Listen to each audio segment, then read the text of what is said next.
Indonesia mulai menjajah Jepang? Apa bisa? Sebelum kita lanjut, jangan lupa like, share, and subscribe. Jadi hari ini gua random aja ya. Kita akan ngebahas fenomena tenaga kerja Indonesia yang berangkat atau pergi bekerja ke Jepang.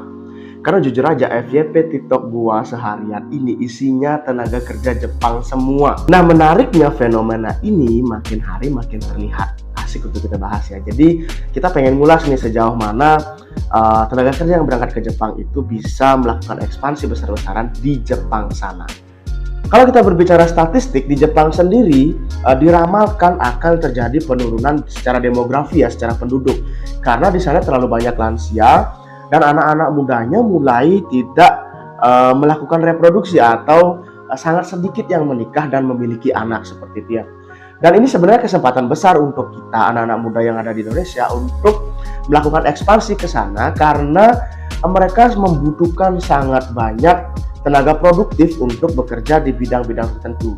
Seperti misalnya di perikanan, kemudian bagian konstruksi, kemudian di bagian perawat atau kesehatan, di pertanian, perkebunan, dan itu menjadikan celah atau kesempatan besar bagi anak-anak muda untuk berangkat ke negeri Sakura atau Jepang. Mari kita ulas satu persatu ya. Dan gue adalah orang yang paling setuju ya jika anak muda saat ini sudah mulai berani ekspansi ke negara lain, terutama untuk mencari peruntungan dalam hal pekerjaan. Dan gue sangat setuju itu. Nah, yang pertama di Indonesia sendiri kita tahu ya, lowongan pekerjaan di Indonesia itu relatif cukup sulit ya.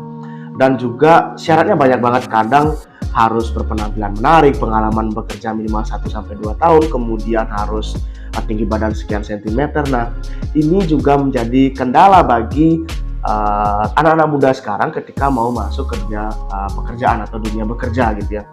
Nah, satu lagi yang kita patut kritisi adalah upah juga untuk pekerja di Indonesia lumayan tidak menjanjikan seperti itu ya.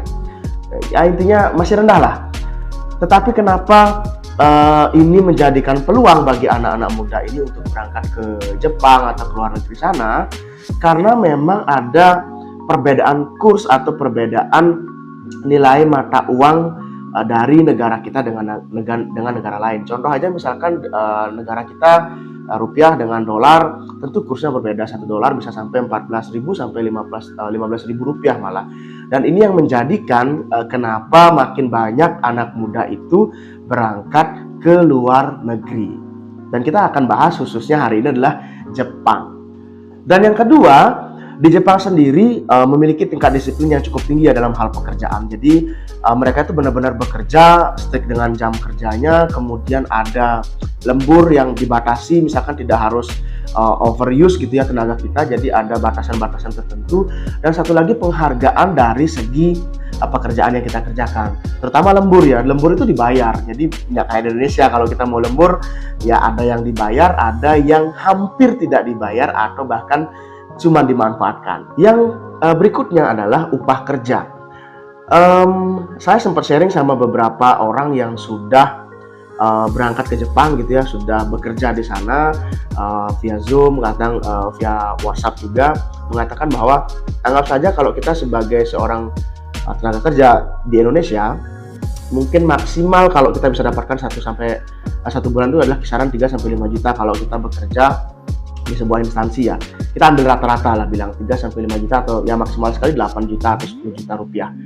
Tapi begitu berangkat ke Jepang dengan kurs yang berbeda gitu ya, dengan cara kerja yang berbeda, dengan penghargaan yang berbeda gitu, dengan sistem gaji yang berbeda, walaupun ada potongan-potongan pajak, itu bahkan mereka bisa hampir mendapatkan 1 bulan itu kurang lebih sekitar 15-20 juta, bahkan bisa lebih kalau mereka lemburnya cukup bagus ataupun makannya cukup ngirit gitu ya. Jadi, dan ini menjadikan Jepang atau negara-negara lain menjadi daya tarik tersendiri untuk warga negara Indonesia yang ingin, terutama khususnya anak-anak muda ya, yang ingin berangkat ke luar negeri dan ingin mendapatkan penghargaan yang layak atau bekerja yang mendapatkan upah yang cukup sehingga bisa meningkatkan taraf hidup dan kesejahteraan.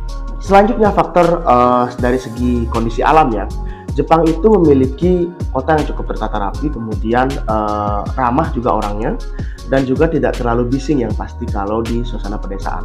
Dan ini hampir mirip dengan suasana kita ketika ada di Indonesia ya. Jadi kita sangat mudah untuk atau sangat gampang untuk beradaptasi. Mungkin kendalanya adalah pada iklim, pada suhu. Misalkan pada saat musim dingin, musim salju mungkin akan terjadi perbedaan yang ada isu sensitif sebenarnya yang ingin saya garis bawahi ya pada momen ini, bahwa kita di Indonesia sangat jauh berbeda dengan culture yang ada di Jepang sana. Mungkin di Jepang orang sangat berpikir untuk ketika melakukan menjalin hubungan pernikahan lalu memiliki anak, karena memang biayanya cukup tinggi. Sedangkan di Indonesia sendiri kita masih berpikir bahwa banyak anak banyak rezeki, dan ini yang mengakibatkan generasi muda kita itu tidak mendapatkan asupan yang maksimal, banyak terjadi stunting karena kasus nikah muda yang cukup tinggi, kasus MBA atau married by accident yang cukup tinggi, di mana mereka belum punya pekerjaan, kemudian secara ekonomi atau secara finansial juga belum bagus, pada akhirnya memiliki anak yang misalkan lebih dari satu atau lebih dari dua, dan akhirnya itu menjadikan generasi kita sedikit tidaknya yang disoroti oleh pemerintah adalah banyak yang terjadi stunting. Itu yang pertama. Kemudian yang kedua, dari segi pendidikan juga tidak akan bisa maksimal dengan itu tadi faktor finansial tadi. Nah, kenapa orang Jepang pada saat ini mereka fokus pada dirinya sendiri? Karena itu tadi, biaya hidup di sana tinggi, kemudian kalau kita memiliki anak juga biayanya cukup tinggi gitu ya untuk mengurus anak gitu. Nah, yang saya ingin bahas hari ini adalah saya mendorong anak-anak muda yang ada di Indonesia gitu ya, khususnya Bali lah bilang, yang ada di Bali, untuk mulai berpikir bahwa sudah saatnya kita akan bisa maju atau bisa ekspansi ke negeri sana atau ke negeri luar negeri gitu ya, entah itu Jepang, entah itu negara lainnya, entah itu ke pesiar atau kemana gitu ya, dengan harapan mereka mendapatkan upah yang layak. Itu yang pertama, meningkatkan taraf kesejahteraan secara finansial, dan pada akhirnya dengan finansial yang bagus, maka ketika kita memiliki anak lebih dari satu atau lebih dari dua, kita bisa mengcover dari tahap nutrisi, kemudian tahap pendidikan hingga perkembangan si buah hati. Karena jujur saja, anak tidak bisa memilih dia lahir di keluarga yang kaya seperti misalkan anak-anak kaya konglomerat begitu ya. Jadi hal ini menjadi penting karena dengan kita mampu memfasilitasi dari segi finansial, baik itu nutrisi, baik itu pendidikan, maka secara tidak langsung 20-30 tahun ke depan kita akan membentuk generasi baru dari orang-orang yang berkualitas gitu. Menteri Kesehatan dalam pidatonya atau rapat terbuka dengan DPR mengatakan bahwa angka stunting cukup tinggi. Dan ini juga adalah salah satu faktor karena bagaimana kita orang-orang kita gitu ya, di sekitar saya saja ada banyak faktanya masih muda sudah menikah, lalu belum punya pekerjaan tetap, kemudian mempunyai anak 1 sampai 2 atau sampai bahkan 3 orang, kemudian tidak bisa maksimal memberikan dalam hal pendidikan, dalam hal nutrisi, sehingga akhirnya terjadi stunting. Dan ini juga menjadi PR dari pemerintah gitu. Dan saya adalah orang yang paling setuju atau sangat setuju ketika anak-anak muda saat ini yang terutama yang baru tamat SMA, baru lulus kuliah, untuk mulai berpikir bahwa bisa berprestasi atau bisa maju atau bisa mendapatkan pekerjaan layak yang ada di luar negeri sana. Ini bukan berarti kita tidak siap untuk mengembangkan negara kita sendiri, bukan berarti seperti itu. Tetapi faktanya adalah setiap tahunnya ada ribuan lulusan, baik dari itu SMA, baik itu dari SMK, baik itu dari perguruan tinggi, yang berlomba berebut lowongan pekerjaan. Pada akhirnya terjadi perbedaan supply and demand, sehingga perusahaan mulai menekan atau meminimalkan gaji untuk diberikan kepada tenaga kerja. Jadi bisa dimainkan, sehingga kita tidak bisa menjual sesuatu itu gitu ya. Sehingga yang saya harapkan adalah dengan kita tidak ikut gontok-gontokan dalam mengejar lowongan pekerjaan itu, maka kita cobalah untuk ekspansi atau mulai berpikir bahwa bisa bekerja di luar negeri. Mungkin barang 5-7 tahun atau 8 tahun, kumpulkan cuannya gitu ya, lalu balik ke Indonesia, berwirausaha di Indonesia, perekonomian digerakkan di Indonesia, dan ini menjadi sangat penting Jadi pemahaman-pemahaman ini mungkin ingin saya sharing ya. Kenapa? Karena saya melihat fenomena saat ini banyak banget yang sudah mulai melek ya, mulai sadar bahwa oh ternyata kalau berangkat ke luar negeri tidak semenakutkan yang orang bayangkan gitu ya. Bahkan bisa menghasilkan cuan yang lumayan gitu, kemudian bisa sampai gaji per bulan sampai 20 sampai 30 juta misalkan kalau seperti di pesiar, bahkan lebih ya. Kalau ke Jepang mungkin kisaran 20 juta atau sampai 25 juta. Sehingga kalau kita hitung per tahun atau 2 tahun saja ada di sana, kita sudah bisa kumpulin kurang lebih 250 juta.